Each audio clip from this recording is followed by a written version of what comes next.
When the Dorset Clubmen were put to battle on Hambledon Hill, among the colours captured were those of Scripture. On Hambledon Hill that day were Robert Frampton the later non-juror, and Thomas Brevel the Reverend from Compton Abbas. The Wiltshire Clubmen were en route to join them, and among those captured in Shaftesbury the day before the battle were representatives from Somerset.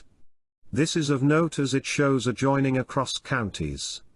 Was there an overriding theme in a belief in the community itself, and was this of utmost importance, and as such a duty put upon the people, to form as bodies in association? A question of where the clubmen can be placed regards the divides of the English Civil War. It is often stated they were conservative, localized bodies, with a need brought about by warring sides, a product of the war as such. Each county had its differing preference of sympathy, as example, Dorset royalist in nature, Somerset mainly parliamentarian. This is where the description comes off track. In Dorset, a threat in early 1645 to help the parliamentarian cause was voiced to Royalist Sir Lewis Dives. A reaction to a lack of action by the Royalist in Dorset, to put a halt to General Goring's antics in the county, fueled a "we will do it ourselves" mentality. In Somerset the clubmen were later to assist General Fairfax in the Western Campaign, after a meeting of a cause in common. Goring again was to be a factor here. What makes each and all in common with each other across counties with a clubmen presence, is their choice of an independence from the Royalist and parliamentarian command. A choosing of leaders of their own doing.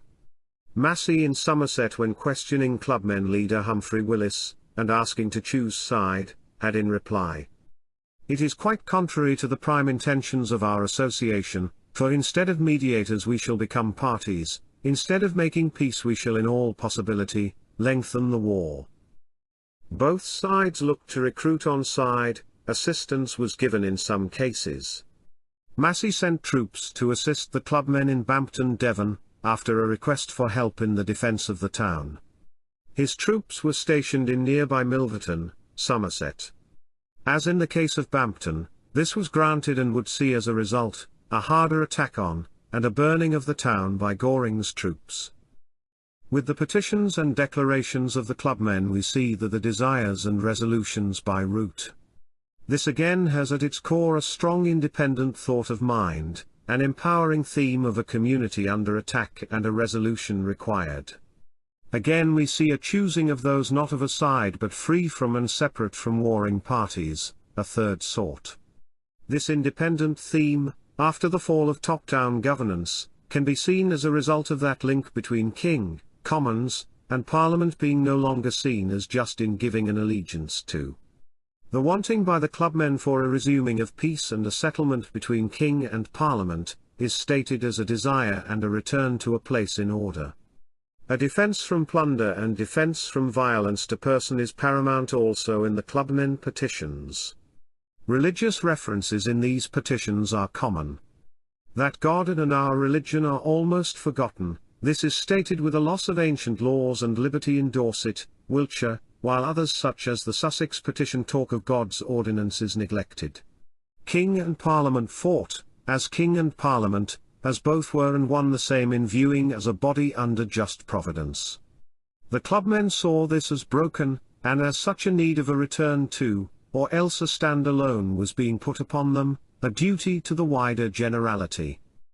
We also can place at the heart of the clubmen a belief in community, a community as in county and neighbouring counties. This was seen as an alliance, community, above King, Parliament and peers as these normal structures of governance had collapsed.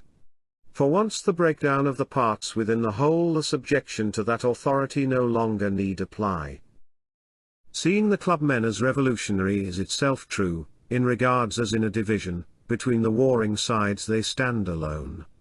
The clubmen were seen as a third sort, an army without a king, lord or even a gentleman, and revolutionary in the fact that their demands were put to King and Parliament as equals, and not a duty to until a settlement. They are now governing themselves without license, and assembling also. This was moved on quickly by Parliament, and made unlawful. This in fact is how the clubmen saw the warring sides, unlawful. At war, when the bond between the governance, king and peers is breached, the community is paramount. Resistance or revolution is in play. Conquest to power seen as an unjust, to the end result. The means don't justify the ends. The word revolutionary may be not fit, for in fact what the clubmen of 1645 did do, was in the eyes of those godly and just. A play on Cromwell and God's army itself. The clubmen were overtaken by events, and those that did resist were quashed early. By 1645 the First Civil War was nearing an end and the country had become war-weary with those that it had touched. The Levellers would push for reform and an agreement for the people, later to some extent they would suffer the same fate as the clubmen. The king would later be put on trial and a republic born. For a spell in 1645 the community, generality were indeed called upon, by necessity, and across that community an understanding of what was required of them, was in itself revolutionary, while in the midst of a revolution itself.